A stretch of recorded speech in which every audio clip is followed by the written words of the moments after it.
The chrome bumper of the black Cadillac Escalade gleamed under the merciless Chicago sun like a promise wrapped in steel.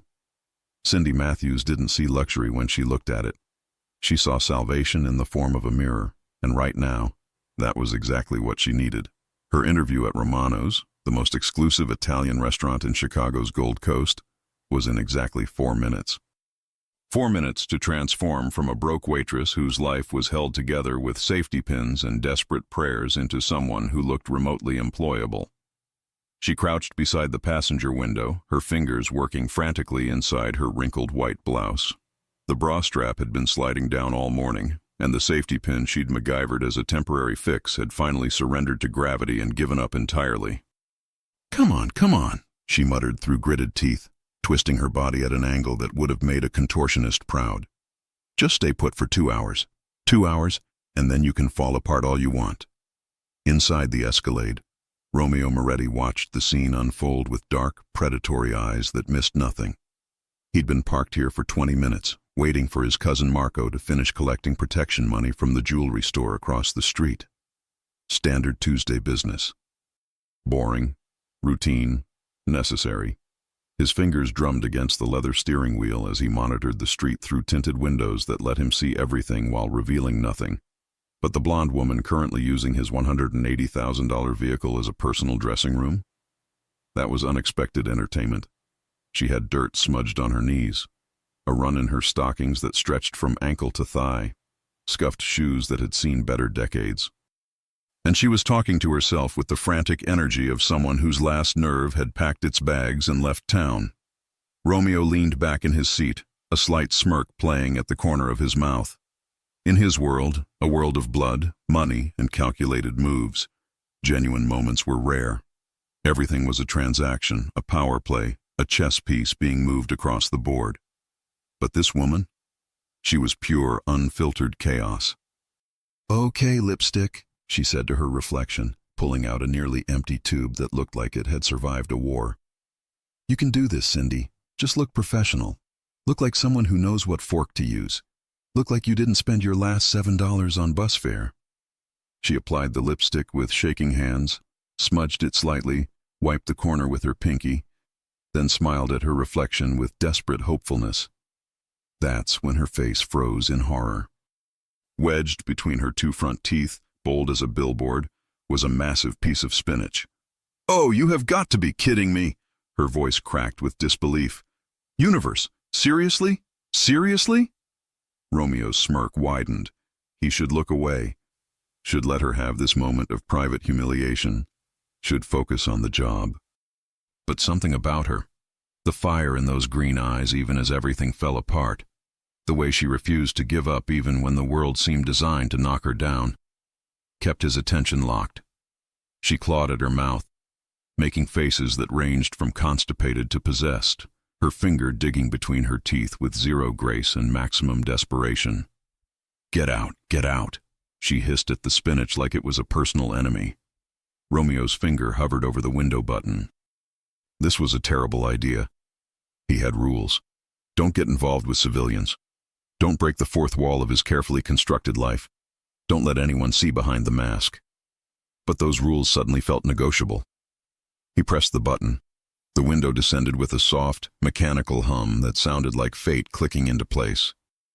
Cindy froze mid-dental excavation, one finger still jammed in her mouth, eyes going wide as dinner plates, as she found herself staring directly at the most terrifyingly beautiful man she'd ever seen. Sharp jawline that could cut glass. Eyes like black coffee at midnight. Dark, intense, bottomless. A scar sliced through his left eyebrow, giving him a dangerous edge that sent warning signals screaming through her nervous system. Perfectly styled dark hair.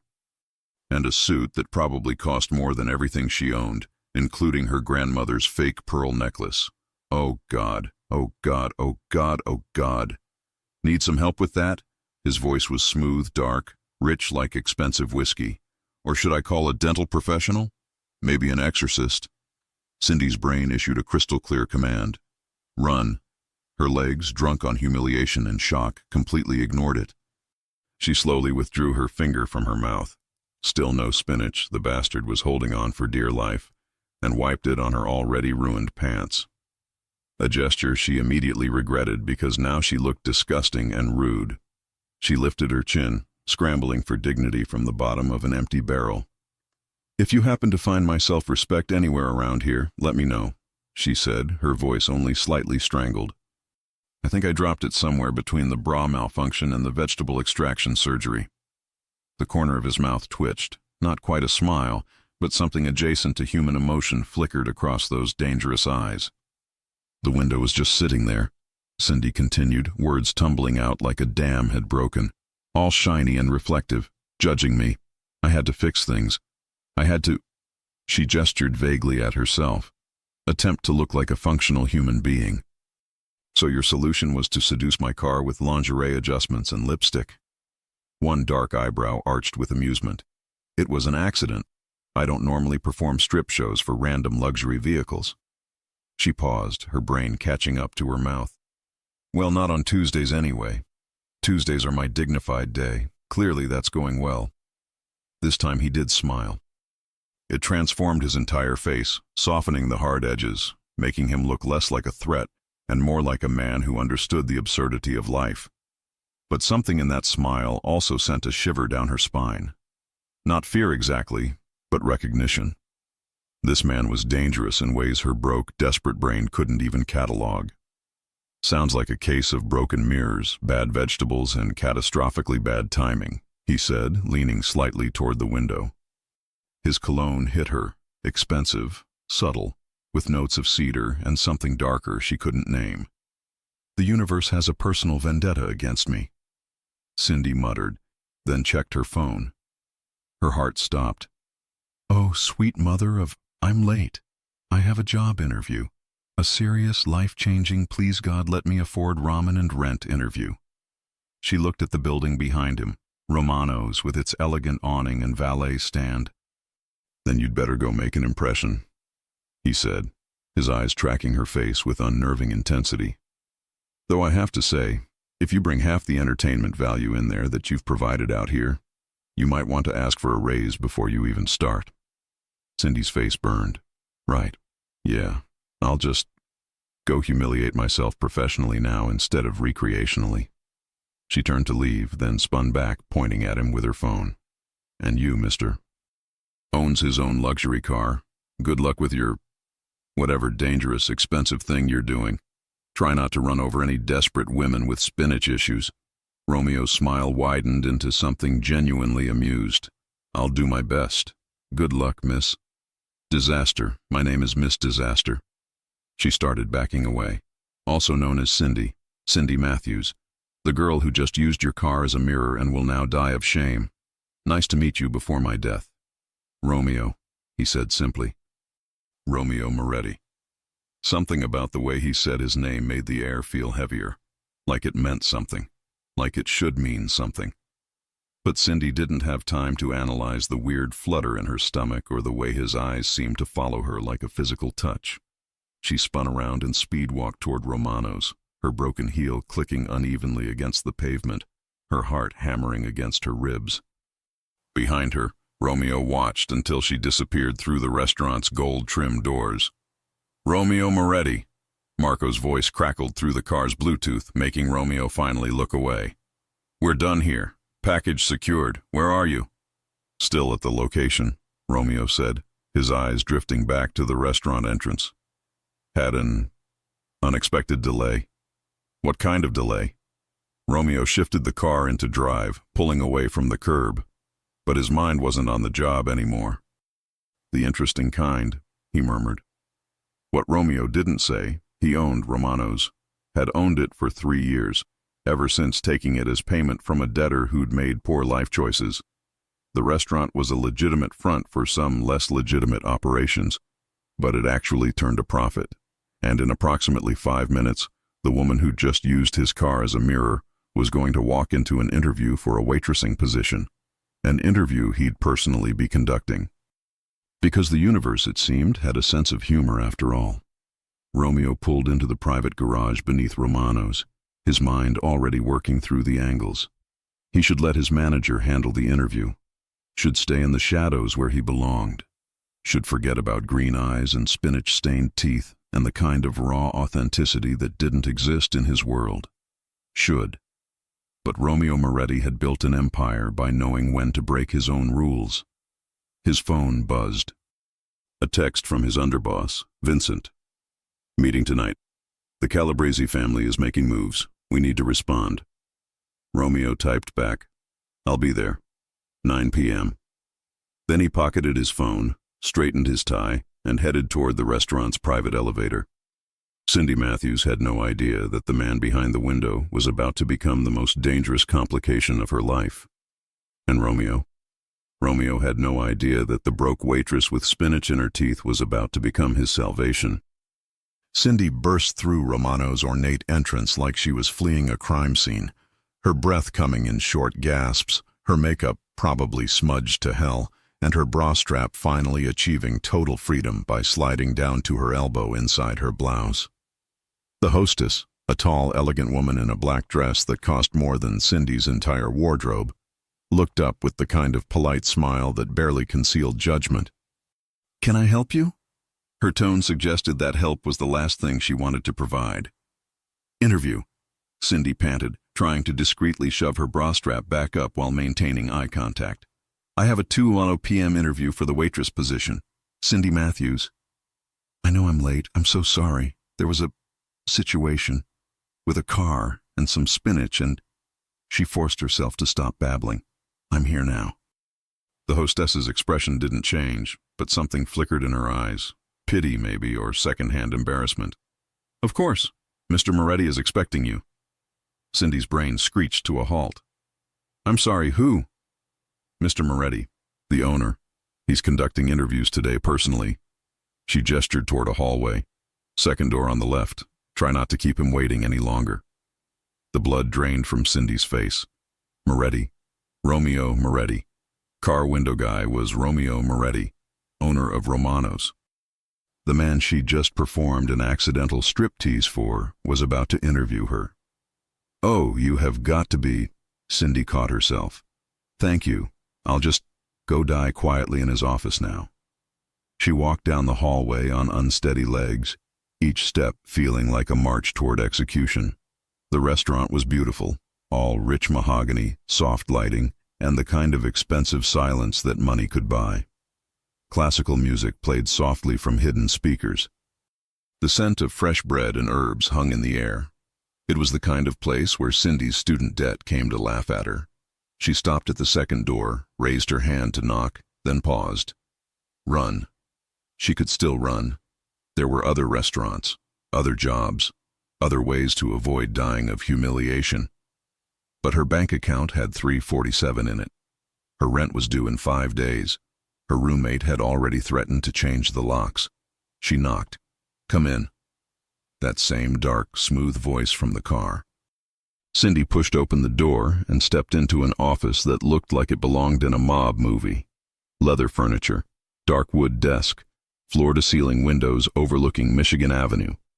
And behind that desk, wearing a slight smirk that should be illegal, sat Romeo Moretti. He looked even more dangerous inside. The office lighting caught the sharp angles of his face, the intensity in those midnight eyes, the controlled power in the way he sat, like a predator pretending to be civilized. "Miss Matthews," he said, gesturing to the chair across from him. "Please sit down. We've already established you're excellent at making entrances." Cindy's face burned hot enough to cook pasta. "Listen, about outside. The bra adjustment, the spinach excavation, the use of my vehicle as your personal mirror." He leaned back in his chair, fingers steepled. "All part of your interview strategy, I assume. Very memorable. Unconventional, but memorable." "I didn't know it was your car." The words burst out. "I didn't know you owned this place. I didn't know—" She stopped, taking a breath. "I'm sorry. That was unprofessional, all of it. I can leave if you want." "Sit down, Cindy." Something about the way he said her name, with that slight edge of command, made her legs fold automatically into the chair. He picked up a resume from his desk, her resume. The one she'd printed at the library because her printer had died 6 months ago, and joined her list of things she couldn't afford to replace. Cindy Matthews, he read aloud. Age 24, associate degree in hospitality from community college. 3 years experience at Denny's, 2 years at a diner in Pilsen that's since closed, and 6 months at a cocktail bar in Wicker Park. He looked up. You move around a lot. The businesses keep closing, Cindy said, lifting her chin. Turns out I'm a jinx. Every place I work eventually shuts down. So if you're superstitious, you should probably hire someone else. Or you're just good at picking dying establishments. His eyes didn't leave her face. Why Romano's? Because it's not dying. Because it's successful. Because I'm tired of working at places that can't make payroll. She paused. And because I'm desperate. I'm 3 weeks from being homeless, my car died, and my last job let me go when they're structured, which is corporate speak for, we're broke, but won't admit it. Romeo's expression didn't change, but something shifted in his eyes. Honesty. That's rare. I'm too tired to lie. Cindy slumped slightly in the chair. Look, I'm a good waitress. I work hard. I don't steal. I don't call in sick unless I'm actually dying, and I can carry 6 plates at once without dropping any. I'm not fancy, I don't know wine pairings, and I probably can't pronounce half the things on your menu. But I show up, I do the work, and I make customers feel like they matter. Even with spinach in your teeth. She couldn't help it. She laughed. A real exhausted laugh.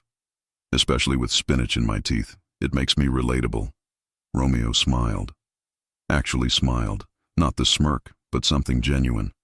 Tell me, Cindy. What would you do if a customer sent back a $200 bottle of wine because it wasn't quite right? I'd apologize, ask what they were looking for, and get them something better. Then I'd drink the returned bottle in the break room and wonder how people have $200 to waste on grape juice. And if a customer was rude to you? Smile, stay professional, and imagine them tripping on their way out. She paused. But only imagine it. I wouldn't actually trip them. Probably. Probably. Depends on how rude they were. Romeo stood up, walking around the desk. He moved like water, smooth, fluid, controlled. He leaned against the desk edge, closer now, and Cindy caught that cedar scent again mixed with something else. Danger, maybe. Or just expensive cologne. This restaurant isn't like your previous jobs, he said quietly. The clientele is particular, powerful people. People who expect discretion. I can be discreet. Can you? His eyes locked onto hers. If you saw something unusual, something that didn't make sense, could you forget about it? Something cold slithered down Cindy's spine. The question felt loaded, heavy with meaning she couldn't quite grasp. I'm good at minding my own business, she said carefully. I've worked in enough rough neighborhoods to know that sometimes the best thing you can see is nothing at all. Romeo studied her for a long moment. Then he nodded, returning to his chair. You start Monday, 5 p.m. Don't be late. Cindy blinked. Wait, what? I'm hired? Unless you've changed your mind? No, She stood up quickly, then remembered herself. Thank you. Really, thank you, Mr. Moretti. Romeo. Romeo, she repeated, and the name felt strange on her tongue. Intimate somehow. One more thing. He pulled a card from his desk drawer and held it out. My private number. If you have any problems, with customers, with staff, with anything, you call me directly. Cindy took the card, her fingers brushing his. A spark of something electric shot up her arm. Why? She asked. Why give me your personal number? Romeo's eyes darkened. Let's just say I have a feeling you're going to be interesting to have around. Cindy left the office in a daze, the card burning in her pocket like a secret. She made it to the street before letting out a breathless laugh of disbelief. She had a job. She was going to make rent. She wasn't going to be homeless. And her new boss was the most dangerously attractive man she'd ever met, who for some inexplicable reason seemed interested. What she didn't see, Romeo watching her from the window, his expression unreadable. His phone buzzed. Vincent again. The Calabrese meeting. They want to discuss territory. It might get ugly. Romeo typed back, Let it get ugly, I'll handle it. But his eyes stayed on Cindy's retreating figure. He'd broken his cardinal rule: never get personally involved with employees, never blur the lines between business and whatever this was. But Romeo Moretti hadn't built an empire by following rules. He'd built it by knowing when to break them. And something told him Cindy Matthews was worth breaking every rule he had.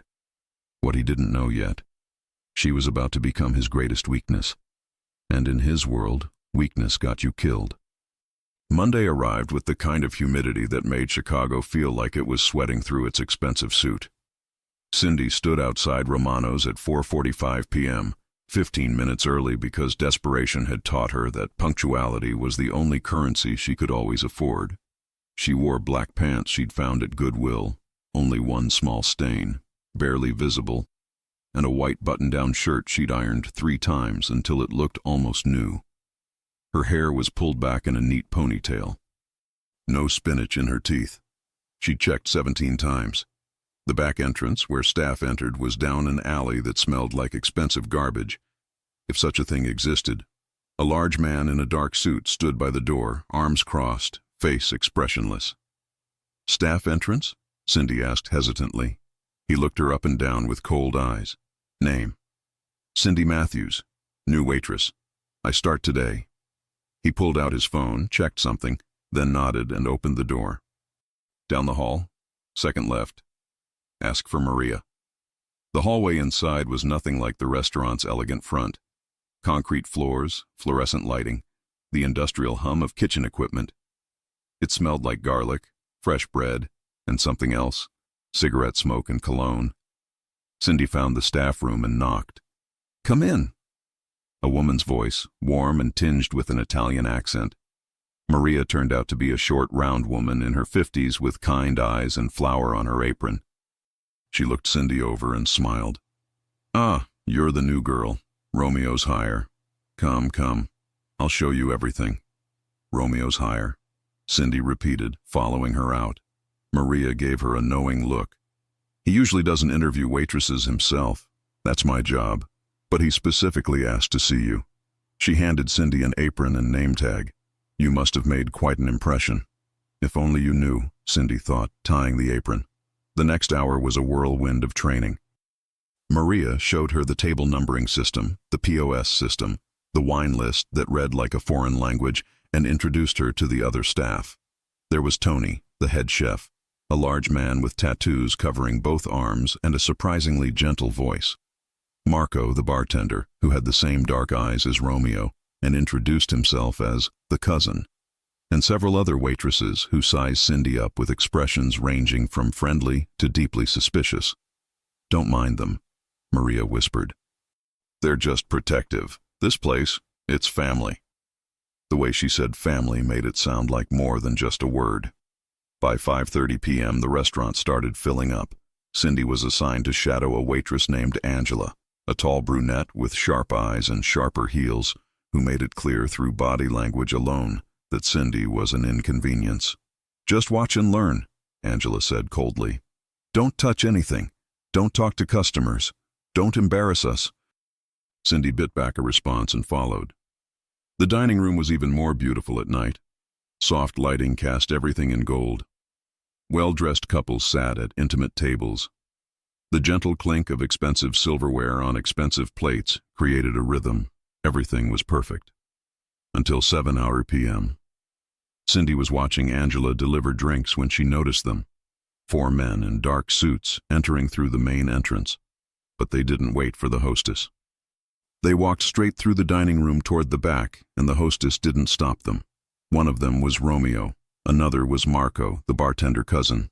The other 2 were strangers, older, harder, with the kind of faces that had seen things and done worse. They disappeared through a door marked private that Cindy hadn't noticed before. "Don't stare," Angela hissed, grabbing Cindy's arm. "Rule number 1, you don't see anything, understand?" "I wasn't." "You were. Don't."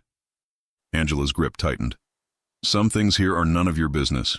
Keep it that way if you want to keep this job." Cindy nodded, her heart hammering. For the next hour, she tried to focus on learning table numbers and how to properly hold a wine bottle. but her attention kept drifting to that private door. At 8:15 p.m., raised voices echoed from behind it. The entire restaurant seemed to tense. Waitresses moved faster. Tony emerged from the kitchen, wiping his hands, his expression dark. Marco appeared behind the bar, no longer mixing drinks, just watching that door with coiled readiness. Then it opened. The two strangers emerged first, their faces red with anger. One of them was holding his hand. Cindy could see blood between his fingers. "You'll regret this, Moretti," the injured one shouted. "The Calabrese family doesn't forget." Romeo appeared in the doorway, perfectly calm, not a hair out of place, but something in his eyes made Cindy's blood run cold. This wasn't the amused man from the car. This wasn't even the professional boss from the interview. This was someone else entirely. "Tell your boss," Romeo said, his voice quiet but carrying through the now silent restaurant, "that Chicago has rules. He broke them. This was his warning. Next time, it won't be just his hand that bleeds." The men left, and slowly, impossibly, the restaurant resumed normal operations. Customers went back to eating as if nothing had happened, as if they hadn't just witnessed a threat delivered with terrifying calm. "Table 6 needs water," Angela said to Cindy, her voice shaking slightly. "Go, now." Cindy grabbed a pitcher with numb hands and approached table 6, an elderly couple who smiled at her pleasantly, as if the world hadn't just tilted on its axis. She filled their glasses, her mind reeling. What kind of restaurant was this? What had she just witnessed? And what the hell had she gotten herself into? At 10:00 p.m., her shift ended. Cindy changed out of her uniform in the staff room, her hands still trembling slightly. She grabbed her purse and headed for the back exit. "Cindy." She spun around. Romeo stood in the hallway, jacket off, sleeves rolled up, looking like he'd just finished a long day of perfectly normal legal business. "Mr. Moretti, Romeo, I was just leaving." "Walk with me." It wasn't a question. They walked through the hallway in silence. Romeo opened a door she hadn't noticed before, his office, different from the interview room, smaller, more personal, a desk covered in papers, a safe in the corner, photos on the wall, family photos, she realized. Romeo as a child with a woman who must be his mother. Romeo with a group of men in suits, all smiling, all dangerous looking. "Sit," he said. Cindy sat. Romeo poured 2 glasses of whiskey from a crystal decanter and handed her one. She took it because refusing felt like a bad idea. "You saw something tonight," he said. Not a question, a statement. "I didn't see anything." The lie came automatically. "Cindy." He sat on the edge of his desk, close enough that she could see the slight bruising on his knuckles. "Don't insult my intelligence. You saw. The question is, what are you going to do about it?" Her throat felt tight. "I need this job." "That's not an answer." She met his eyes. "Then here's an answer. I don't know what I saw. I don't know what this place really is. And I'm smart enough to know that asking questions is probably a good way to end up bleeding like that guy's hand." Romeo's expression didn't change, but something flickered in his eyes. Approval, maybe. "You're right. Questions are dangerous." He took a sip of his whiskey. "But you're already involved now, Cindy. The moment I hired you. The moment you walked through that door. The moment you saw what you saw. I can quit." Her voice was barely a whisper. "You could." He set down his glass. "But you won't. Because you need the money. Because you're 3 weeks from homelessness, remember? And because..." He leaned forward slightly. "You're curious. I can see it in your eyes. You want to understand." He was right. God help her, he was right. "What is this place?" she asked. "Really?" Romeo smiled, but it didn't reach his eyes. "It's a restaurant, a very good one. That's all you need to know for now. And the men, the blood, the threats, business disputes, they happen." He stood up, walked to the window overlooking the alley. "Chicago has many faces, Cindy.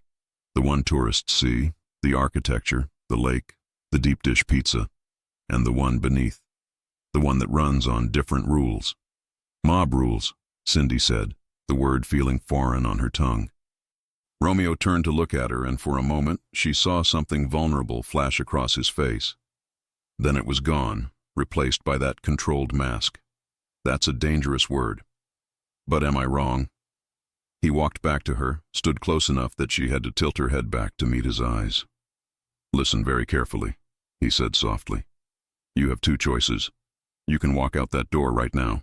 I'll pay you for tonight, give you a reference, and you'll never hear from me again. Or you stay. You work here. You do your job. You keep your eyes down and your mouth shut about things that don't concern you.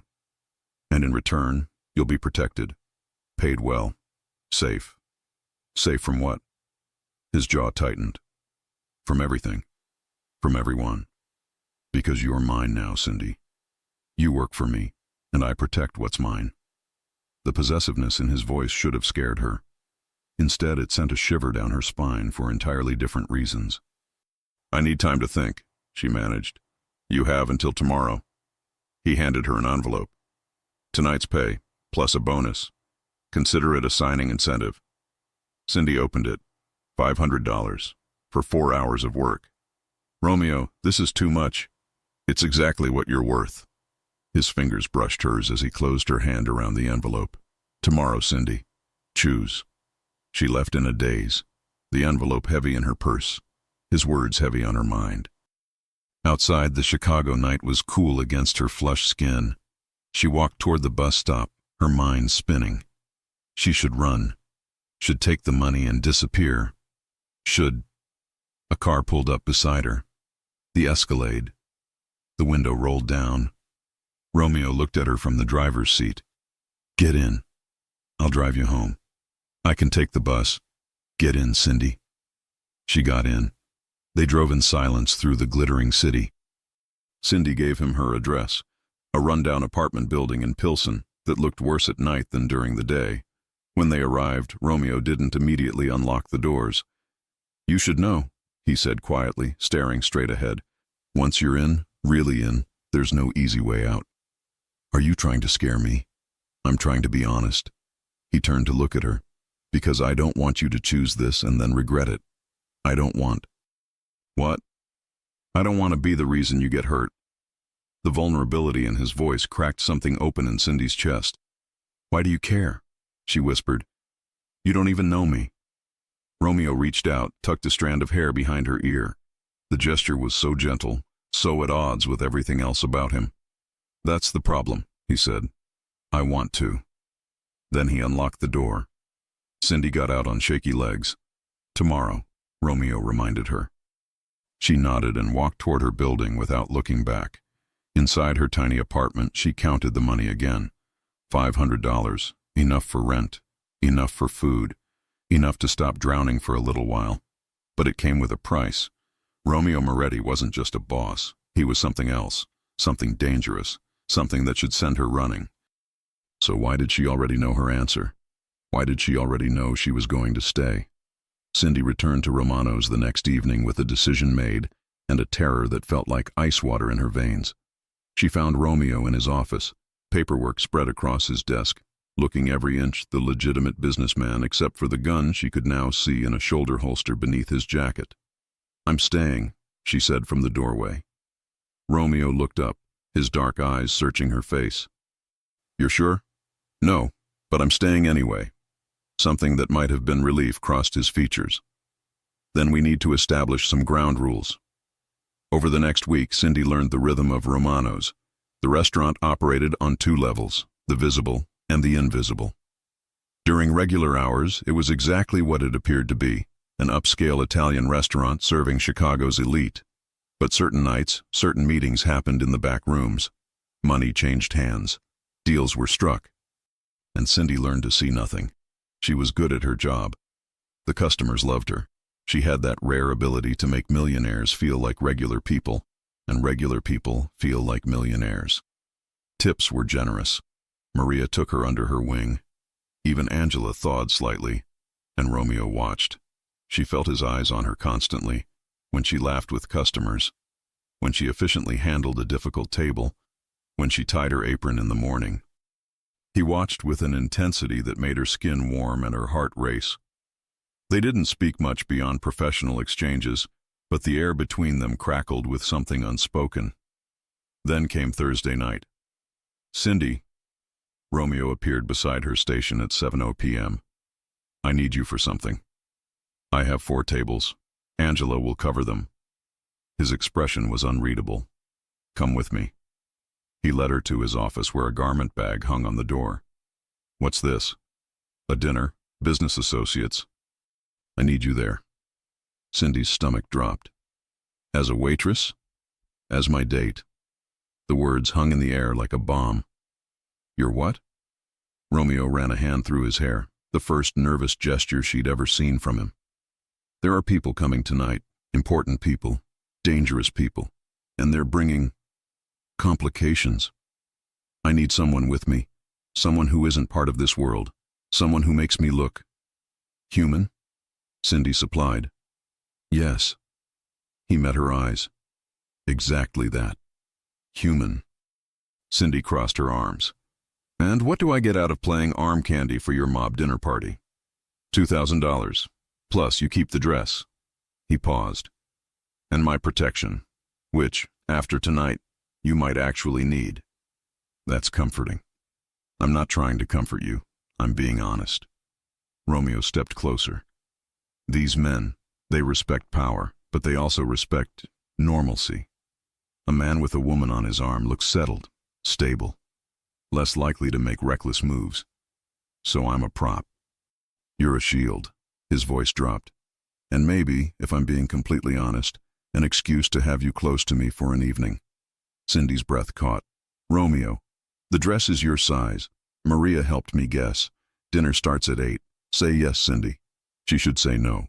Should run. Should... Yes. The dress was emerald green silk, simple but elegant, with a neckline that hinted without revealing. It fit perfectly. Maria did her hair in soft waves and applied makeup that made Cindy look like an upgraded version of herself. When she emerged from the bathroom, Romeo was waiting in the hallway. He wore a charcoal suit that made him look like sin wrapped in expensive fabric. His eyes traveled over her slowly, and something dark and hungry flickered in their depths. "You look..." He cleared his throat. "Perfect.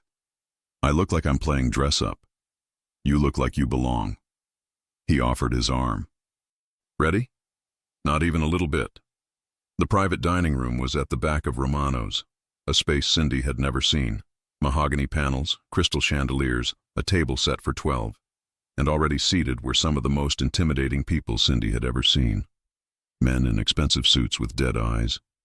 Women dripping in jewels with smiles that didn't reach their faces. And at the head of the table, a man in his 60s with silver hair and a face like carved stone. "Moretti," the man said as they entered. "So good of you to join your own dinner party." "Salvatore." Romeo's voice was pleasant, but Cindy felt the tension in his arm. "Thank you for coming. Everyone, this is Cindy. Cindy, this is Salvatore Calabresi and his associates." Calabresi. The name from the bleeding man last week. Cindy's smile felt painted on as Romeo pulled out her chair.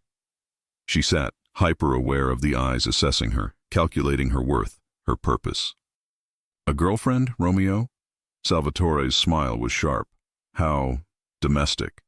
"A man needs balance," Romeo replied smoothly, taking the seat beside Cindy. His hand found hers under the table, squeezed once. Warning or reassurance, she couldn't tell. Dinner began. Course after course of exquisite food that Cindy could barely taste.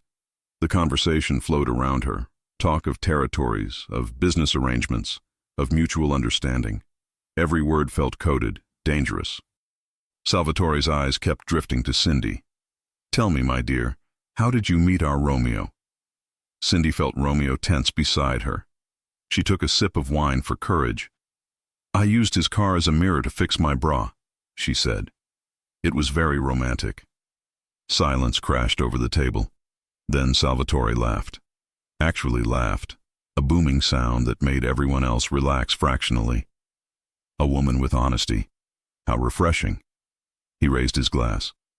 "In our world, Romeo, honesty is rarer than loyalty." "You found a treasure." Romeo's hand tightened on hers. "Yes, I have." But across the table, a younger man, mid-30s, handsome in a cruel way, leaned forward with a predatory smile. "Forgive me," he said, his accent thick. "I am Enzo, Salvatore's nephew, and I must say, Romeo, you have exquisite taste." His eyes traveled over Cindy in a way that made her skin crawl. Perhaps too exquisite for one man to appreciate alone. The temperature in the room dropped 10 degrees. "Careful, Enzo." Romeo's voice was silk over steel. "You're admiring something that doesn't belong to you.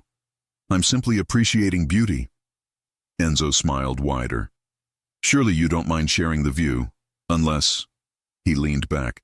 "Unless there's something more here than just a pretty face at dinner. Unless this one actually matters." It was a test. Cindy realized it with crystal clarity. They were testing Romeo's weakness. And she was it.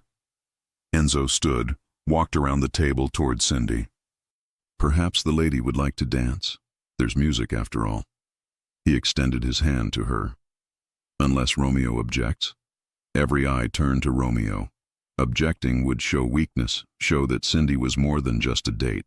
But allowing it. Cindy stood before Romeo could respond. "I'd love to," she said with a bright smile. "I haven't danced in forever." Romeo's jaw clenched, but he nodded slightly.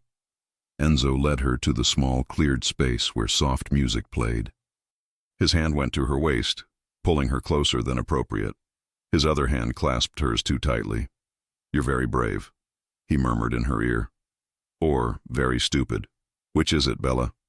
"Probably both," Cindy replied, her smile fixed. "I tend to make questionable life choices. Like Romeo Moretti?" His hand slid lower on her back. "Do you know what kind of man he really is? What he's done? The blood on those hands that held yours?" "I know enough." "Do you?" He spun her, brought her back against his chest. "He's a killer, Kara, a beautiful monster. And monsters don't love, they consume." Over Enzo's shoulder, Cindy could see Romeo. He sat perfectly still, but his knuckles were white around his wine glass. Their eyes met across the room. And in that moment, she saw it, the barely controlled rage, the possessiveness, the fear. He did care. This wasn't just about business or appearances. This was real. "You're wrong," Cindy said quietly to Enzo. "About monsters. Sometimes they're just men trying to protect what matters." Enzo laughed. "Such loyalty. Let's see how long it lasts when—" "Enough." Romeo's voice cut through the music. He was standing now, his hand extended toward Cindy. "The dance is over." It wasn't a request. Enzo smiled, but released her. "Of course, I wouldn't want to overstep." Cindy crossed to Romeo. His hand caught hers, pulled her close. Too close for propriety. His other hand went to her waist, anchoring her to him as they began to move to the music. "Did he touch you?" Romeo's voice was barely controlled fury. "Nothing I couldn't handle." "Cindy."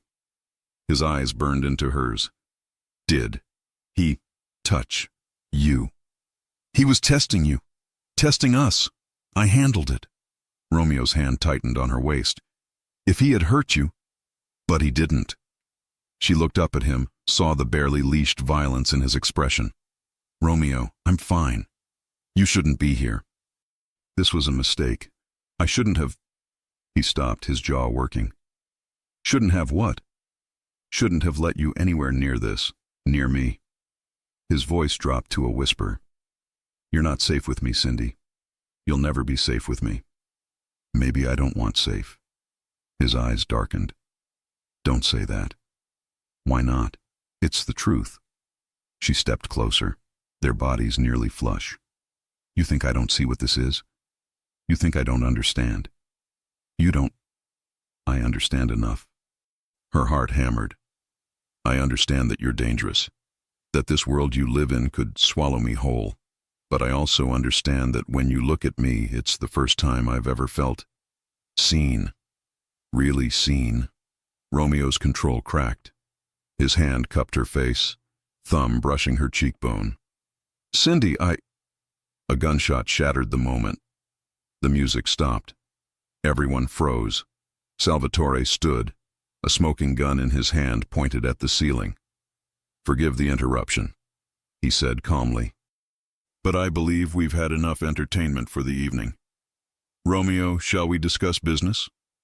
Romeo's hand dropped from Cindy's face, but he didn't step away. Of course.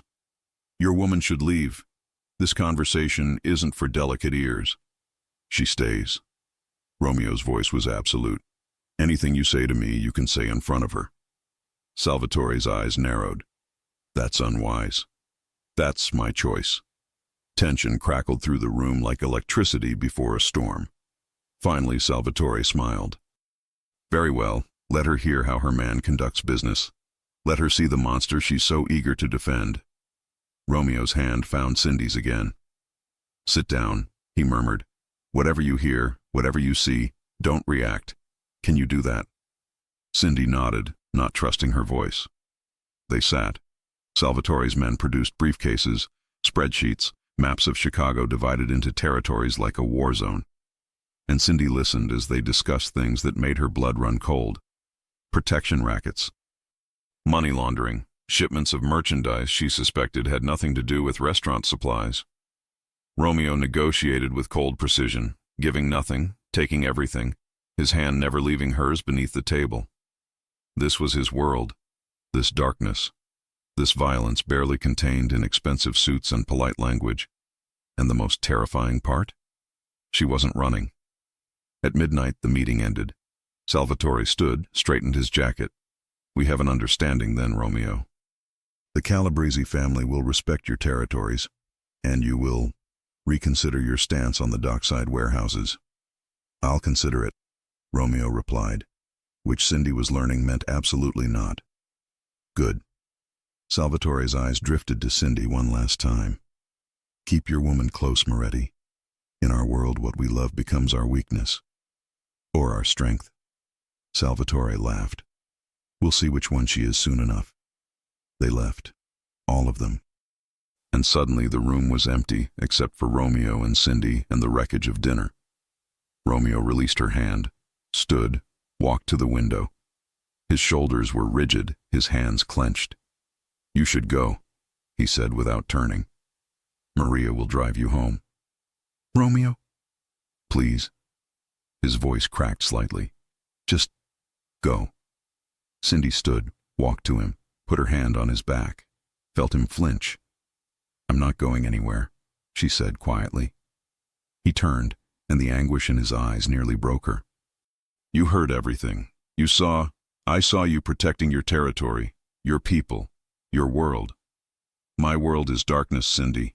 Violence. Blood. He grabbed her shoulders, not rough but desperate. I've killed men, more than I can count. I've done things that would make you run screaming if you knew the details. Then tell me. What? Tell me. She met his eyes steadily. Tell me everything, all of it, because I'm tired of pieces and hints.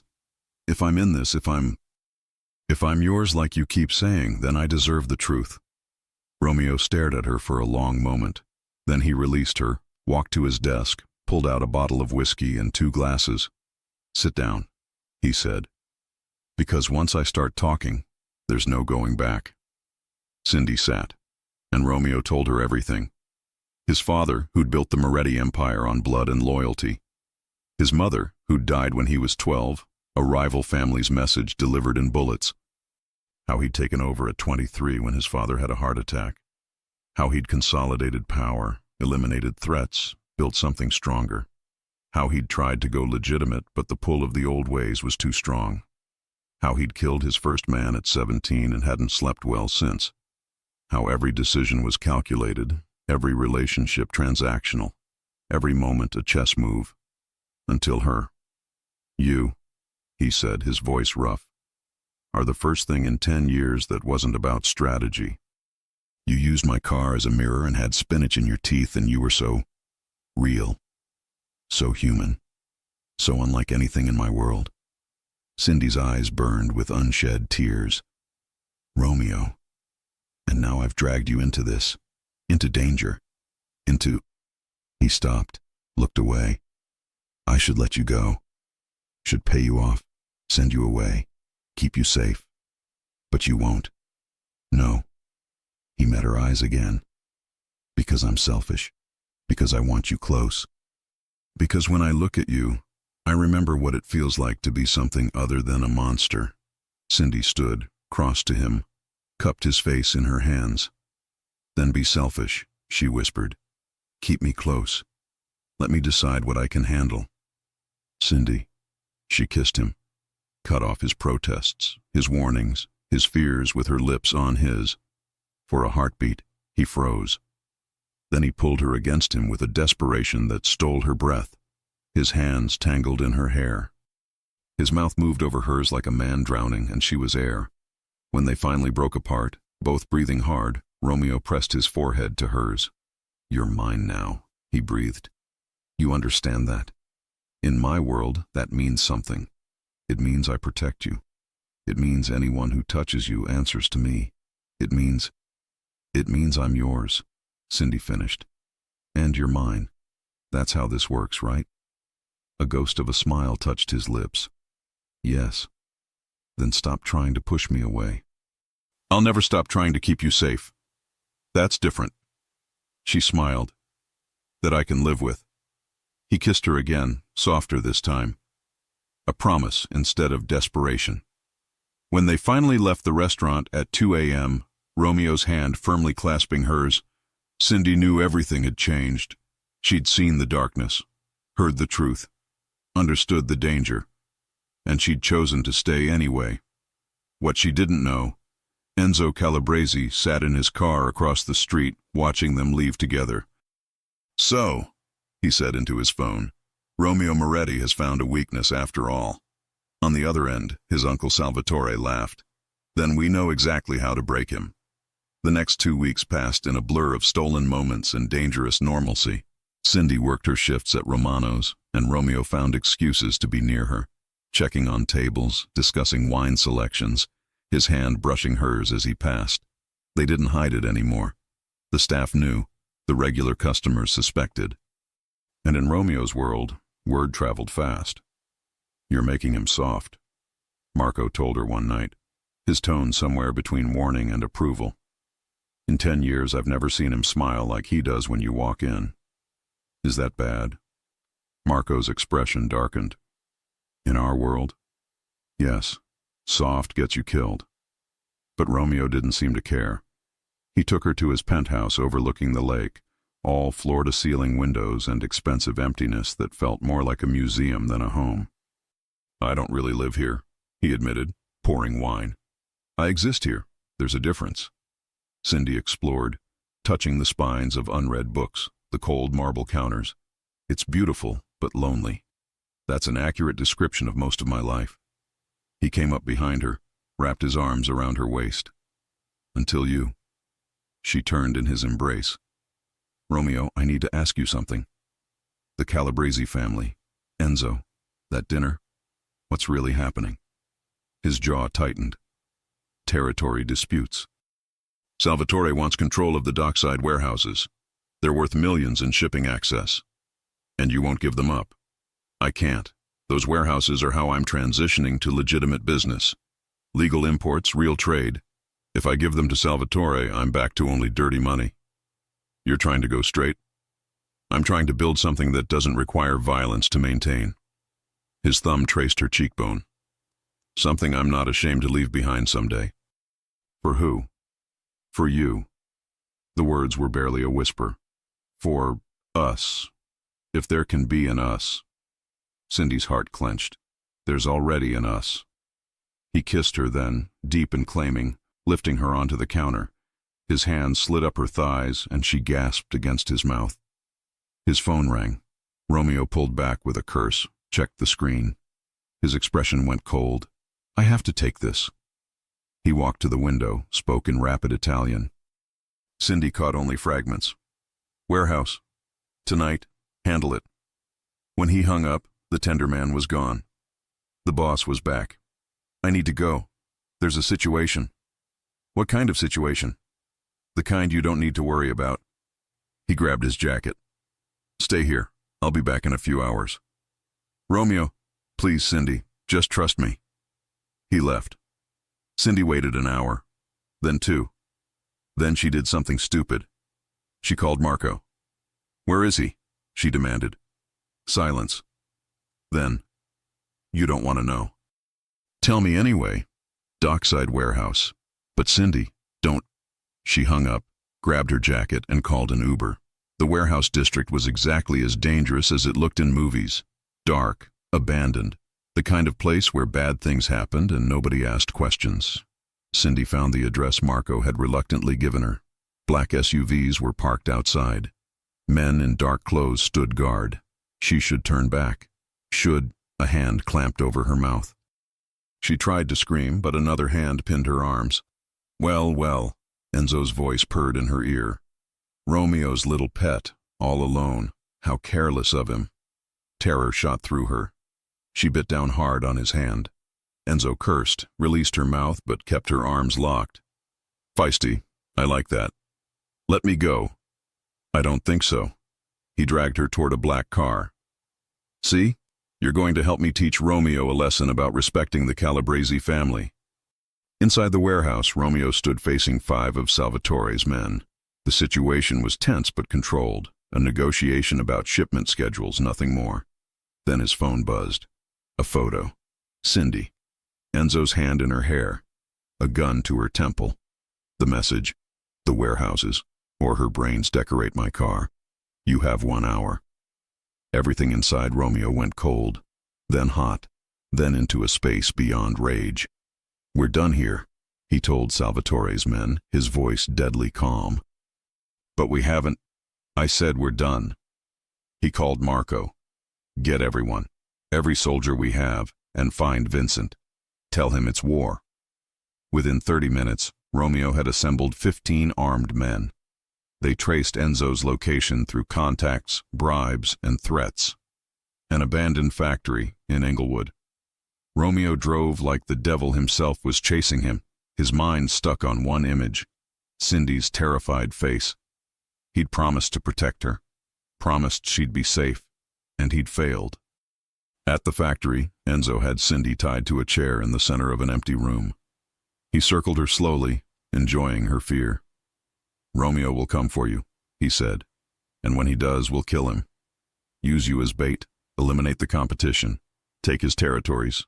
Simple. He'll kill you first, Cindy said, trying to keep her voice steady. Such faith, Enzo laughed. Let's test it. He pressed his gun to her shoulder, not to kill, just to hurt, and fired. Cindy's scream echoed through the factory. Blood bloomed across her shirt. Pain exploded through her body like fire.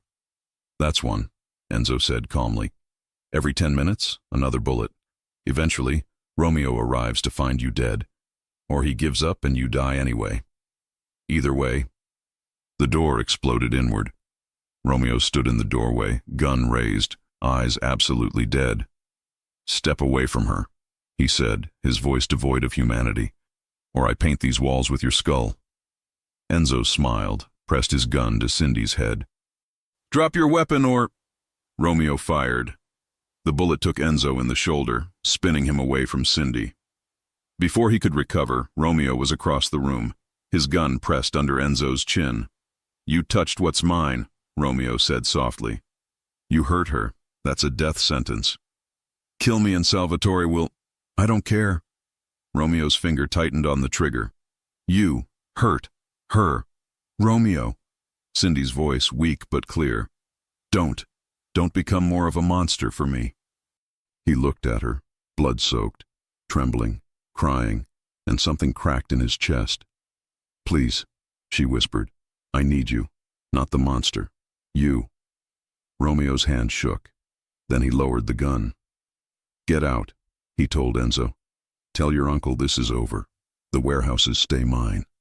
And if anyone touches her again, I will burn the Calabrese family to the ground and salt the earth where you stood. Enzo stumbled away, clutching his shoulder. Romeo dropped to his knees beside Cindy, cutting her bonds with shaking hands. I'm sorry, I'm so sorry, I should have... Shut up and get me to a hospital, Cindy managed through gritted teeth. He carried her to his car, drove like hell itself was chasing them, called his personal doctor, a man who asked no questions and kept no records. At Romeo's penthouse, the doctor removed the bullet, stitched the wound. She's lucky, Missed everything vital. She'll heal. When they were alone, Romeo sat beside the bed, holding Cindy's hand like she might disappear. I almost lost you, he said hoarsely. But you didn't. Because you were strong. Because you... His voice broke.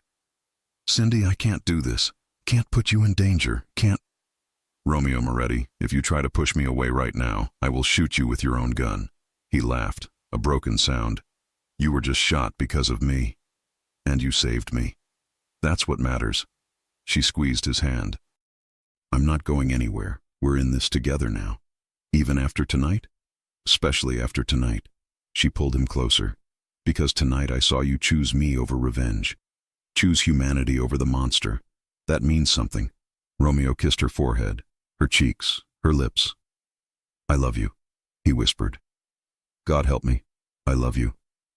I love you too, Cindy breathed. My beautiful monster.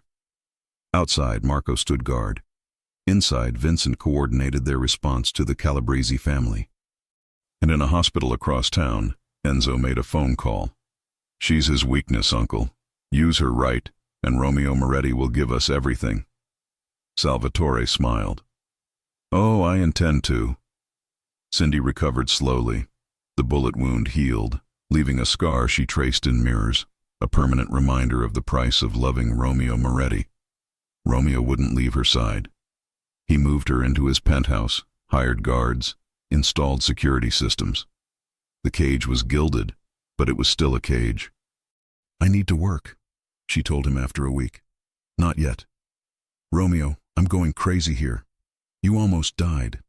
And sitting in this apartment won't change that. She stood, wincing slightly. I need normal. I need my life back. His jaw tightened. Your life almost got you killed. No. Your life almost got me killed. There's a difference. The words hit like a slap. Romeo's face went carefully blank, the mask he wore when something hurt too much to show.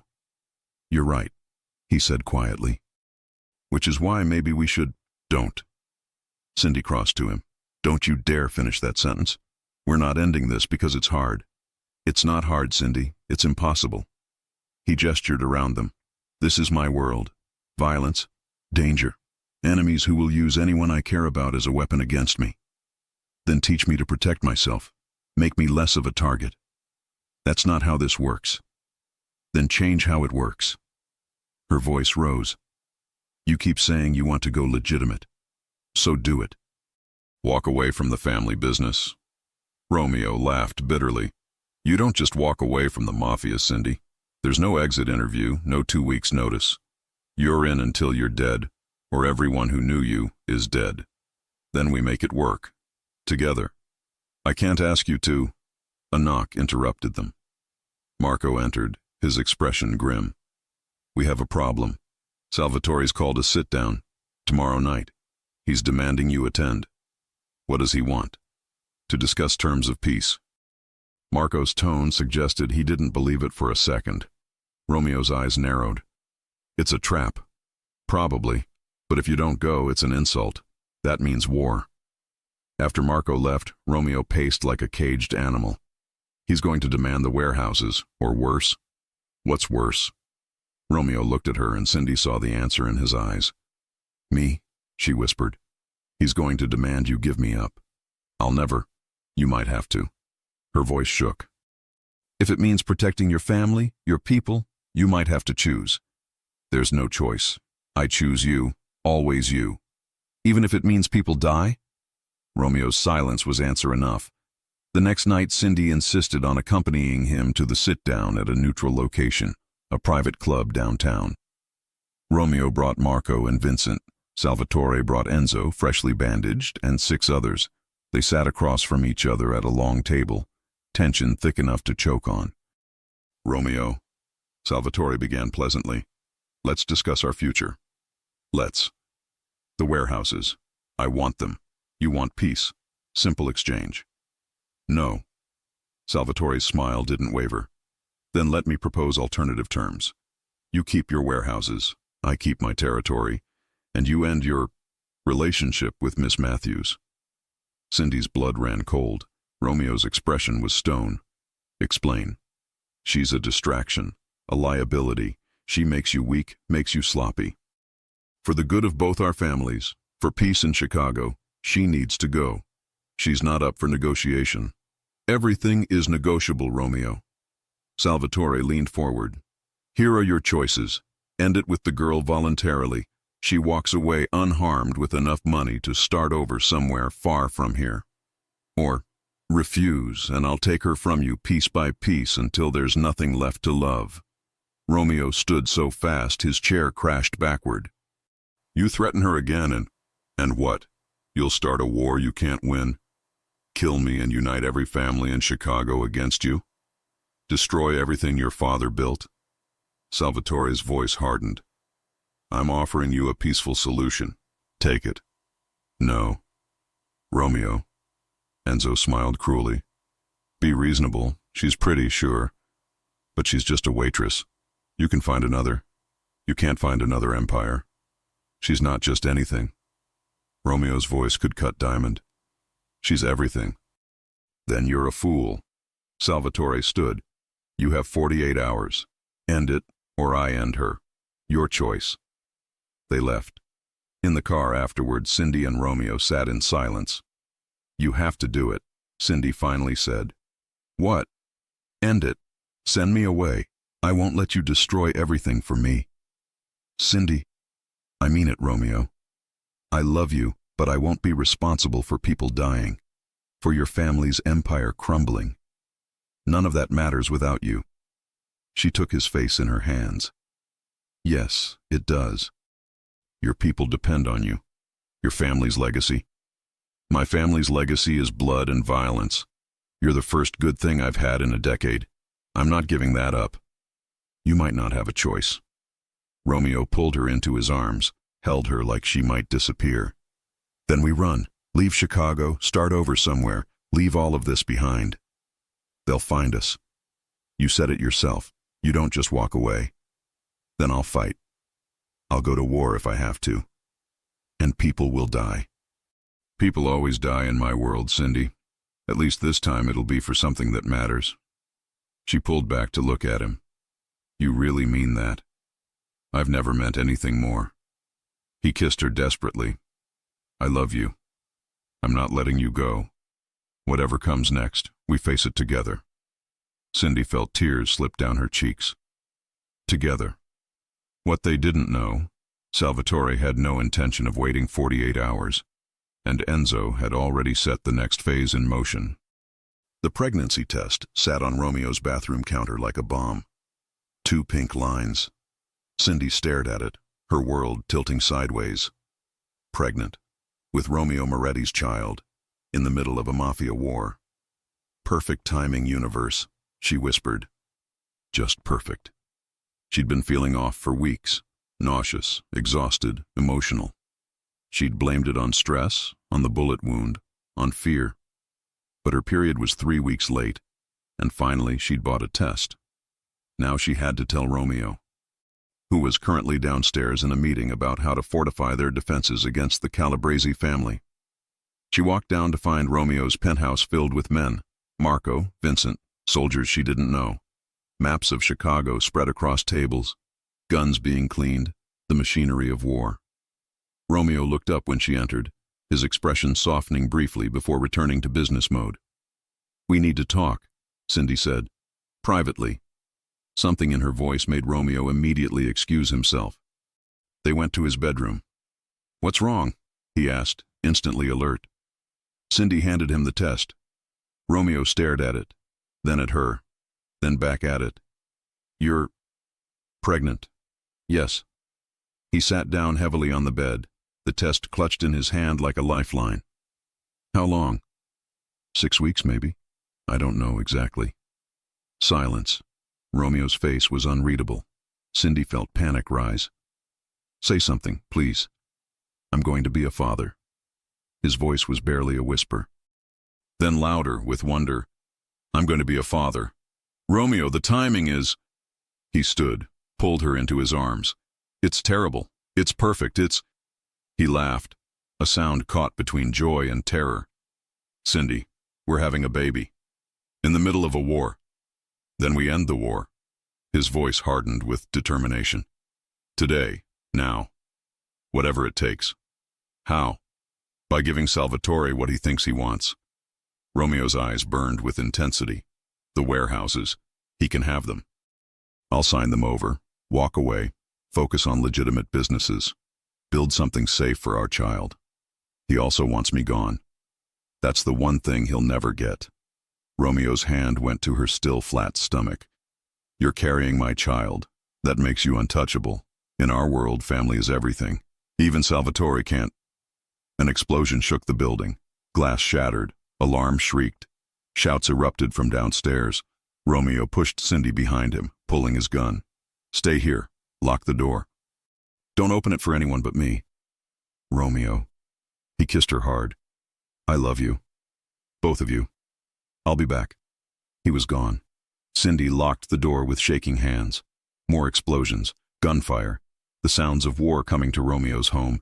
She grabbed her phone, dialed Marco. What's happening? The Calabrese family. They're hitting us. Multiple locations. The restaurant, the warehouses, here. It's all out war. Where's Romeo? Fighting. Cindy, stay hidden. They're coming for... The line went dead. Cindy's heart hammered. She pressed her hand to her stomach. It's okay, she whispered to the tiny life inside her. Your daddy will protect us. The bedroom door exploded inward. Enzo stood in the doorway, gun raised, smiling. Hello again, Bella. Downstairs, Romeo fought like a demon. He'd killed 3 of Salvatore's men already, his white shirt painted red. Marco fought beside him. Vincent coordinated their defense, but they were outnumbered. We need to fall back, Vincent shouted. Cindy's upstairs. We'll get her, but we need... Romeo's phone buzzed. A video message from an unknown number. He opened it. Enzo had Cindy on her knees, gun to her head. Come alone to the old meatpacking plant on Halstead. You have 30 minutes, or I kill her and the baby. Yes, Romeo. We know about the baby. Surveillance is wonderful, isn't it? Romeo's blood turned to ice. They knew. They'd weaponize his unborn child. I'm going, he told Marco. It's a trap. I don't care. Romeo's eyes were dead. They have Cindy. They have my child. I'm going. Then we're coming with you. No, I need you here, fortifying our positions, protecting our people. This is between me and Salvatore. Romeo drove alone through Chicago's dark streets, his mind a storm of rage and fear and determination. He'd built his empire on violence. Maybe it was fitting it would end that way too. But Cindy would live. The baby would live, whatever it took. The meatpacking plant was exactly as abandoned and terrifying as expected. Romeo entered, gun drawn, every sense on high alert. Salvatore waited in the center of the vast space. Enzo beside him, gun pressed to Cindy's temple. She was bloody, bruised, but alive. Her eyes met Romeo's, not fear, but fury. Right on time, Salvatore said. Drop your weapon. Romeo did. Kick it away. He did. Good. Now let's talk about terms of your surrender. Let her go. This is between us. Oh, Romeo. She's exactly the point. Salvatore smiled. You see, I don't actually want your warehouses. I want your complete submission. Your family absorbed into mine. You working for me. Never. Then she dies. The baby dies. And I systematically hunt down everyone you've ever cared about until you're alone and broken. Salvatore's voice was pleasant, conversational. Or you bend the knee, swear fealty, give me everything, and I let her live. Romeo looked at Cindy. She was shaking her head, tears streaming. Don't, she mouthed. Don't do it. But Romeo had already made his choice. He dropped to one knee. I submit. The Moretti family is yours. Just let her go. Salvatore laughed. How touching, how... Cindy moved. She'd been working her bonds loose while they talked. Now she twisted, grabbed Enzo's gun hand, bit down hard. He screamed. The gun fired wild. Romeo lunged.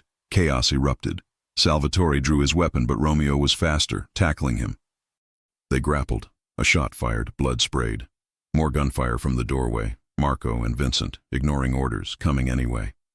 In the confusion, Cindy grabbed Enzo's dropped gun, pointed it at him as he advanced on her. "You shot me once," she said, her voice shaking. "Not again." She fired. Enzo went down.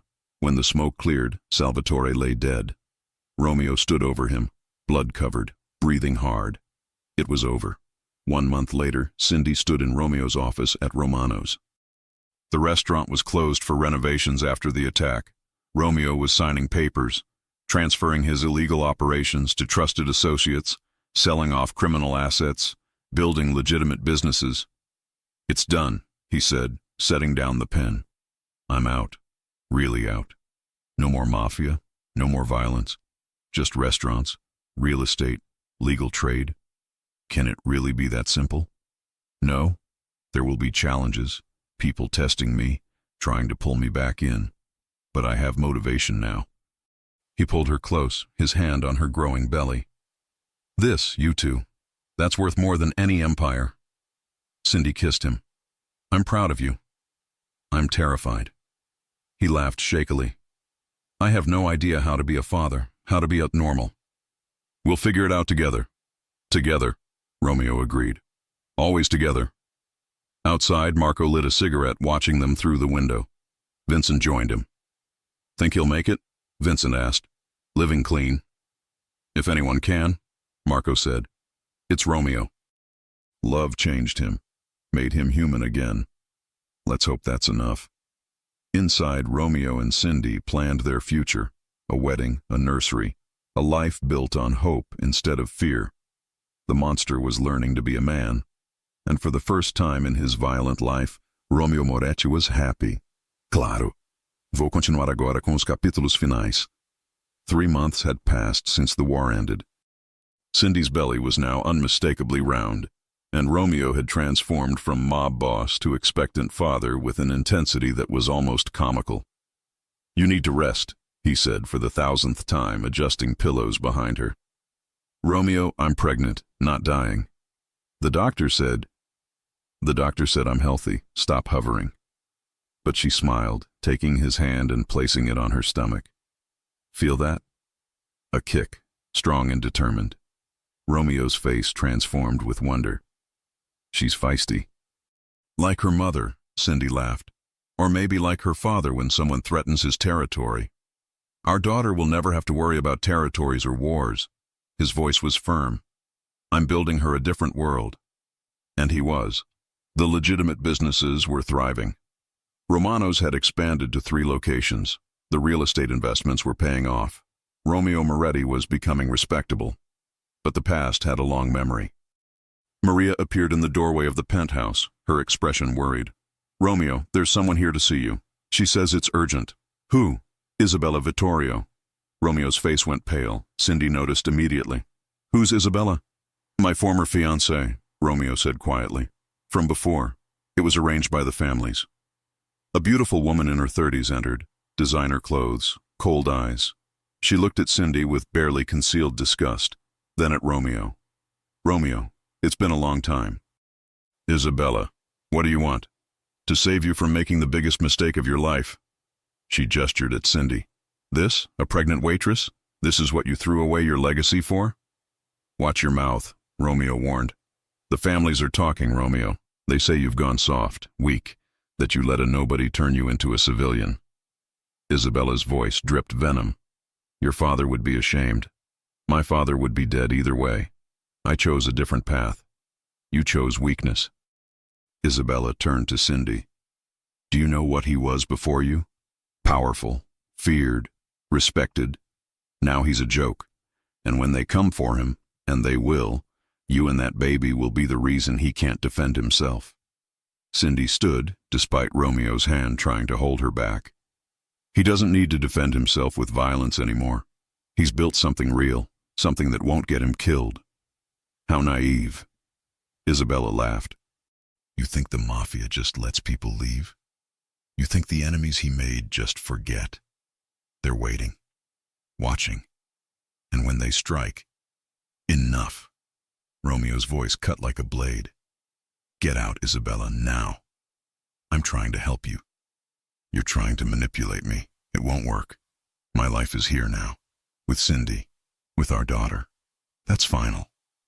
Isabella's eyes hardened. You'll regret this. When your pretty little family is bleeding because you were too weak to protect them, remember I warned you. She left in a storm of expensive perfume and bitter threats.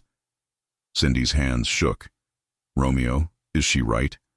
Are we still in danger? No. But his voice lacked conviction. I've made peace with the families. We're protected. But? Romeo sighed. But there are always loose ends. People who hold grudges. Enemies who won't forget. That night, Cindy couldn't sleep. She stood by the window, watching Chicago's lights, her hand on her belly. Romeo found her there. Come back to bed. I'm scared, she admitted. What if Isabella's right? What if choosing me, choosing this life, makes you vulnerable? Then I'm vulnerable. I'd rather be vulnerable and human than invincible and alone.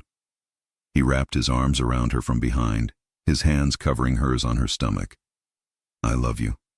Both of you. That's worth any risk. Even death? Even death. He kissed her neck. But it won't come to that. I promise. 2 weeks later, during a routine checkup, the doctor's expression turned serious. The baby's position has shifted, she said carefully, and there are some concerns about Cindy's blood pressure. I want to monitor this closely. Any stress could trigger early labor. How early? Romeo demanded. She's 7 months, viable but risky. Cindy needs complete rest. No stress, no excitement, no... I'll make sure of it, Romeo interrupted. But stress found them anyway. A package arrived at the penthouse. No return address. Inside, photos of Cindy at the doctor's office, at the grocery store, walking in the park. Someone was following her. The note said, Your weakness is showing, Moretti. How much is their safety worth? Romeo called an emergency meeting. Marco, Vincent, and what remained of his trusted inner circle gathered. It's Antonio Greco, Vincent said grimly, Salvatore's brother. He's been quiet since the war, but he's making moves now. What does he want? Revenge. Blood for blood. He's saying you killed his brother, so he'll kill your family. Cindy, listening from the doorway despite Romeo's orders to rest, felt ice flood her veins. He can't get to us here, Romeo said. Security is... He doesn't need to get close. Marco interrupted. He's patient. He'll wait for the baby to be born, for you to let your guard down, and then nothing. Romeo's voice was steel. Because I'm ending this, tonight. Romeo, no, Cindy started. I won't let him threaten you, threaten our daughter. Romeo stood. I'm going to make him an offer. Money, territory, whatever he wants. But this ends. And if he refuses? Romeo's silence was answer enough. He left with Marco and 3 others, leaving Vincent and 2 guards to protect Cindy. But Antonio Greco was smarter than they thought. The attack came from inside. One of the guards, someone Romeo had trusted for years, had been bought. He disabled the security system, let in Antonio's men. Cindy heard the commotion, locked herself in the bedroom. Her phone was dead. The landline cut. She was alone. A contraction hit. Sharp, sudden, terrifying. No, she whispered. Not now. Please, not now. The bedroom door crashed open. Antonio Greco stood there, gun in hand, smiling. Mrs. Moretti, so lovely to finally meet properly. Another contraction, stronger. Antonio noticed. Oh, is it time? How perfect. Romeo can choose. Come save you and walk into my trap, or stay away and listen to you die in childbirth. He made the call, setting up a video feed so Romeo could watch. Romeo was in the car when the video connected. He saw Cindy, saw her pain, saw Antonio's gun. You have 20 minutes to get here, Antonio said. Unarmed, alone, or I shoot her and let you watch her bleed. I'm coming, Romeo said immediately. Don't touch her. Romeo, no! Cindy screamed through another contraction. It's a trap! He'll kill you! I don't care! Romeo's voice broke. I'm coming, Cindy! Hold on! Marco grabbed his arm. You can't! It's suicide! Then I die! Romeo's eyes were wild. I die, but she lives! The baby lives! That's all that matters. He drove like a demon, breaking every traffic law, his heart in his throat. When he arrived at the location, an abandoned warehouse, Antonio's men were waiting. They took his weapons, beat him until he could barely stand, then dragged him inside. Cindy was there, tied to a chair, crying in labor. "Romeo," she sobbed. I'm here, baby." He tried to go to her, but they held him back. Antonio smiled. "How touching. Now, Romeo, you're going to watch me kill the woman you love. Then I'll take the baby, if it survives, and raise it as my own. Teach it to hate the Moretti name. Poetic, don't you think?" He raised his gun toward Cindy. Romeo screamed, fighting against his captors with superhuman strength, and then the windows exploded. Marco, Vincent, and 20 men stormed in. They'd followed Romeo, ignored his orders, come anyway. Gunfire erupted. Antonio's men fell. In the chaos, Romeo broke free, tackled Antonio. They fought brutally. Antonio was younger, fresher. Romeo was beaten, exhausted. But Romeo had something Antonio didn't, everything to lose. Romeo's hands found Antonio's throat. Squeezed. Didn't let go even as Antonio clawed at him, even as his face turned purple. "You threatened my family," Romeo growled. "You die." Antonio went limp. Romeo released him, stumbled to Cindy, cut her bonds with shaking hands. "Hospital," she gasped. "Now, the baby's coming." They barely made it. Cindy was rushed into delivery. The baby was coming early, fast, dangerous. Romeo held her hand through it all, whispering encouragement, prayers, promises. "I'm sorry," he kept saying. "I'm so sorry for all of this." "Shut up and tell me I can do this," Cindy panted. "You can do this. You're the strongest person I know. You survived me. You can survive anything." She laughed through tears. "Damn right." At 3:47 a.m. their daughter was born. Small but healthy. Perfect.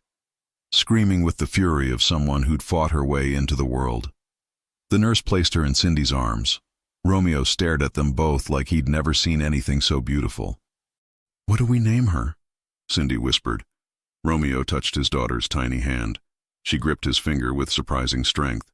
"Sophia," he said. "It means wisdom. After everything we've been through, maybe wisdom is what we need most." "Sophia Moretti," Cindy tested. "Perfect." Romeo kissed them both, his entire world in his arms. "I promise," he told his daughter, "you'll never know the violence I knew. You'll grow up safe, loved, free. Whatever it costs me, I'll give you that." Sophia yawned, utterly unimpressed with her father's dramatic declarations. And for the first time since his own childhood, Romeo Moretti cried. Not from pain or rage, from joy. The wedding took place 6 months after Sophia was born, on a private beach in the Bahamas. Small, intimate, just family and the few friends who'd survived Romeo's transformation from mob boss to businessman. Cindy wore simple white, Sophia sleeping in Maria's arms nearby. Romeo looked at his bride like she hung the moon. "I, Romeo Moretti, take you, Cindy Matthews, to be my wife," he said, his voice thick with emotion. "I promise to love you in the light and the darkness, to choose you every day, to build a life worthy of you and our daughter." Cindy's vows were simpler. "I choose you, all of you, the monster and the man, today and always." They kissed as husband and wife while Sophia woke up and cried, perfectly timing her objection to being left out. The reception was on the beach, music and laughter, and the kind of joy Romeo had forgotten existed. Marco gave a toast. To Romeo, who taught us that the strongest men aren't afraid to change, and to Cindy, who had the courage to love a man everyone else feared. Later, Romeo and Cindy walked along the beach, Sophia between them in a carrier. "Are you happy?" Cindy asked. "Terrified," Romeo admitted. "I keep waiting for something to go wrong, for someone to attack, for the past to come back. But yes, I'm happy. Happier than I ever thought possible." He stopped, pulled her close.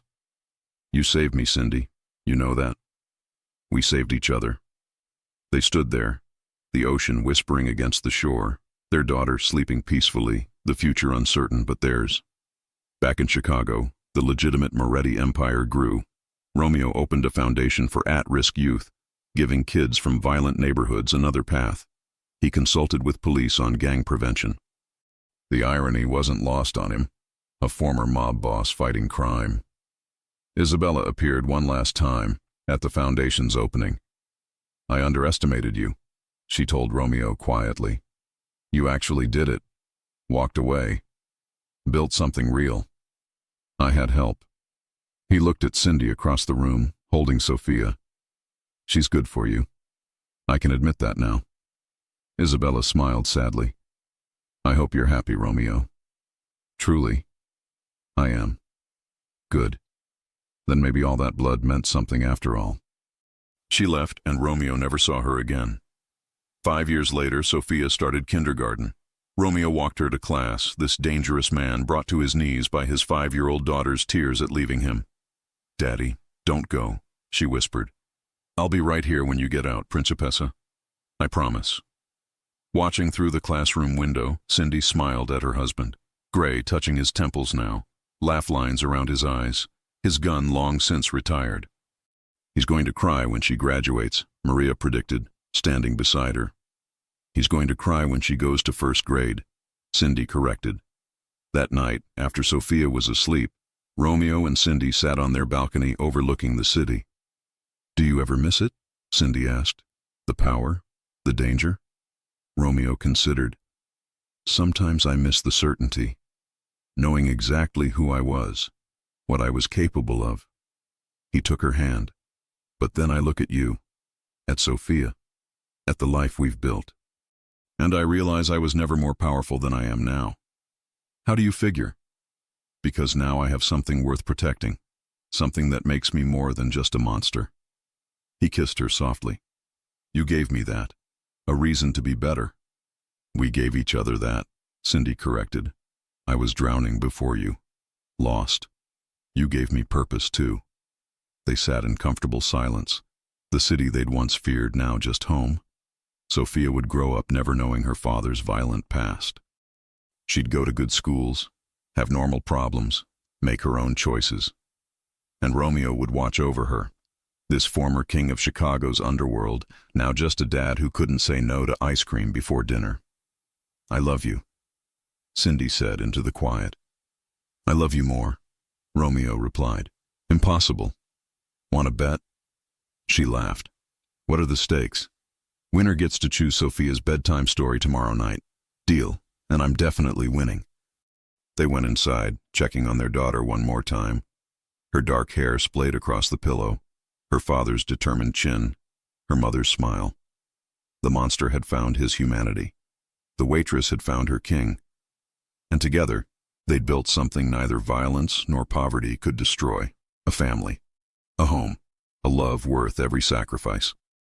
10 years after that fateful day with the car window and the spinach, Cindy stood in the kitchen of their suburban home, preparing breakfast for their now 2 children, Sophia, 11, and Marco Jr., 7, named after Romeo's cousin who'd become family. Romeo appeared, suited up for another day at Moretti Enterprises, now a multi-million-dollar legitimate restaurant and real estate empire. "Morning, Mrs. Moretti," he said, kissing her neck. "Morning, Mr. Domestic," she teased. "Daddy," Marco Jr. raced in. "Can we go to the park today?" "After your sister's soccer game, yes." Sophia appeared, already in her uniform. "Mom, have you seen my cleats?" "Where you left them, by the door." The chaos of a normal family morning. Romeo caught Cindy's eye across the kitchen and smiled. This was everything. At Sophia's game, Romeo sat in the stands with other parents, cheering too loudly, getting too invested in 11-year-old soccer. "Moretti, you're going to give yourself a heart attack," another dad joked. "That's my daughter out there. I'm allowed to be intense." Cindy laughed beside him. "You threatened a referee at her last game. He made a bad call. She's 11. It doesn't matter." "It always matters." But Romeo smiled, pulling her close. "Fine, I'll try to be less me. Never be less you. Just maybe dial it down from mob boss to concerned dad." "I was never a mob boss," Romeo said loudly for nearby parents' benefit. Then quieter. Officially. After the game, Sophia's team won. Romeo was insufferable. They went to the park. Marco Jr. played while Sophia read under a tree, already showing signs of being more intellectual than athletic. "She's like you," Romeo told Cindy. "Smart, sees through bullshit. And Marco's like you, all heart and intensity. God help us both." An elderly man approached them on the bench. Someone Romeo didn't recognize immediately. Then he did. Vincent. Retired now, living in Florida. "Romeo Moretti. Never thought I'd see you at a suburban park." Romeo stood, embraced him. "Vincent, what brings you to Chicago?" "Visiting family. Heard you were doing well. Wanted to see for myself." Vincent looked at Cindy, the kids. "You did it. You actually got out." "I did." "Any regrets?" Romeo looked at his family, Cindy laughing at something Marco said, Sophia showing her brother her book, the sun setting over ordinary Chicago suburbs. "Not one," Romeo said. "Not a single one." Vincent nodded. "Good. Your father would be, well, probably confused. But I think eventually proud." After he left, Cindy asked, "Do you think about them? Your old life?" "Sometimes. Usually when I'm signing contracts or sitting in traffic. Times when the old me would have solved problems with violence instead of lawyers." "Do you miss it? The power?" "Sometimes. The simplicity of fear and respect." "Maybe." He pulled her close. "But then I remember what it cost. The nightmares, the paranoia, never trusting anyone, and I realize I traded an empire of fear for a kingdom of love. Best deal I ever made." "Even though I used your car as a mirror?" Romeo laughed. "Especially because of that. You were so real, so unimpressed with me, so... you. I was desperate and broke. You were perfect." He kissed her. "You still are." That night, after the kids were asleep, Romeo found Cindy in their home office, working on the foundation's fundraiser. "Come to bed," he said. "In a minute. I need to finish." "Cindy." He turned her chair around. "It can wait." She saw something in his eyes. "What's wrong?" "Nothing. Everything's right. That's what's strange." He pulled her up, held her. "I'm happy. Genuinely, completely happy. And it terrifies me." "Why?" "Because I don't deserve it. All the things I've done, the people I've hurt." "Stop." Cindy cupped his face. "You've paid for your past. You've changed. You've built something good. You're allowed to be happy." "Are you happy?" "Deliriously, exhaustingly, completely." She kissed him. "You gave me everything I never knew I needed. A home, a family, a love that makes sense of all the chaos." "I love you," Romeo whispered. "More than I've ever loved anything." "I know." "I love you too, my beautiful monster." He smiled at the old nickname. "I'm not a monster anymore. No, you're just mine." Years continued to pass. Sophia got into Harvard. Marco Jr. became a chef like his namesake. Cindy and Romeo grew old together, their love deepening with each ordinary day. On their 20th anniversary, Romeo took Cindy back to that street corner where it all started, where she'd used his car as a mirror. "Remember this?" he asked. "How could I forget? Most embarrassing moment of my life. Best moment of mine." Romeo pulled out a small box. Inside, a new ring, an upgrade from the one he'd given her on the lake. "Romeo, you didn't have to." "I wanted to. I wanted to mark 20 years of choosing you, of being chosen by you." He slipped it on her finger. 20 more. 20,000 more, Cindy promised. They stood there, two people who shouldn't have worked, in a love that defied logic, having built a life that proved redemption was real. "Do you ever wonder," Cindy asked, "what would have happened if I'd used a different car's window that day?" Romeo considered. "Then some other lucky bastard would have you and I'd still be a monster. Cold, alone, probably dead by now. So I saved you. You absolutely saved me." He kissed her forehead. "You took a broken, violent man and taught him how to be human again. How to love." how to live for something other than fear and power. And you, Cindy said, took a broke, desperate woman and showed her she was worth fighting for, worth protecting, worth loving. We saved each other, Romeo said. We did. They walked back to their car, a modest sedan now, no bulletproof glass, no hidden weapons. Just a normal car for a normal family. Hey, Romeo, Cindy said as they drove home. Yeah? Thanks for not shooting me when I used your car as a mirror. He laughed. Thanks for having spinach in your teeth. Made you human, made me curious. We're ridiculous. We're perfect. And they were. A waitress and a mob boss. A desperate woman and a dangerous man. Two broken pieces that shouldn't have fit, but did, creating something neither violence nor poverty could destroy. A love story that started with a car window and spinach, and ended with everything they'd ever needed. Each other. If you enjoy stories like this, take a moment to subscribe to the channel. That's how I'll know you truly liked it. Even if you're watching on your TV, grab a second to join this family of fans who love emotional and heartfelt stories. Your support means everything, and it helps us bring you even more tales like this one.